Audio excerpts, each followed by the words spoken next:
नमस्कार दोस्तों, एक और वीडियो में आपका स्वागत है। इस वीडियो में हम अनुपात और समानुपात के क्वेश्चन सॉल्व करेंगे। तो चलिए वीडियो को शुरू करते हैं। पहला क्वेश्चन लिखा हुआ है, तीन संख्याएं 6, 12 और 24 का प्रथम अनुपात क्या होगा।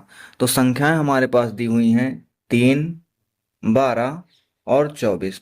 हमें प्रथम अनुपात बताना है। तो प्रथम अनुपात का मतलब क्या होता है कि हमेशा चार संख्याएं होती हैं अनुपात और समानुपात के केस में।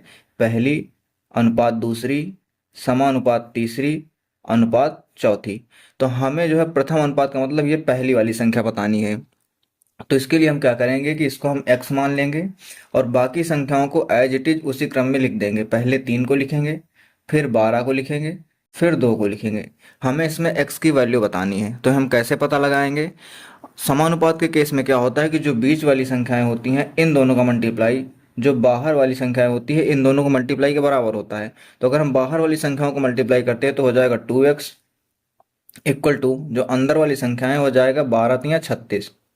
अब यहाँ से अगर हम इसको डिवाइड करते हैं तो 2 से 18 बार में जाएगा। x की वैल्यू कितनी आ जाएगी हमारे पास? 18। और यही हो जाएगा हमारा प्रथम समानुपाती। दूसरा क्वेश्चन देखते हैं।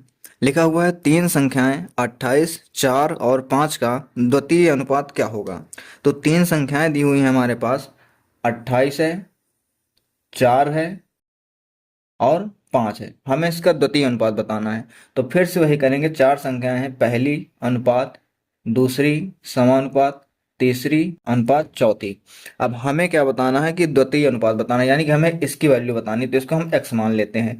बाकी संख्याओं को उसी क्रम में लिख देंगे। पहले 28 को लिखेंगे, फिर 4 को लिखेंगे और फिर 5 को लिखेंगे।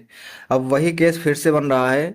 समानुपात और अनुपात के केस में क्या होता है कि जो बीच वाली ये संख्याएं होती हैं इनका मल्टीप्लाई और जो बाहर वाली संख्याएं होती हैं इनका मल्टीप्लाई बराबर होता है। तो अगर हम बीच वाली संख्याएं देखेंगे तो इनका मल्टीप्लाई हो जाएगा 4x इक्वल टू बाहर वाली संख्याओं का मल्टीप्लाई कितना हो जाएगा? 28 इंटू 5। अगर इसको हम डिवाइड करते हैं तो 4 से 28 7 बार में जाएगा। तो x की वैल्यू कितनी आ जाएगी? 7 पचे 35। ये हो जाएगा हमारा द्वितीय अनुपात।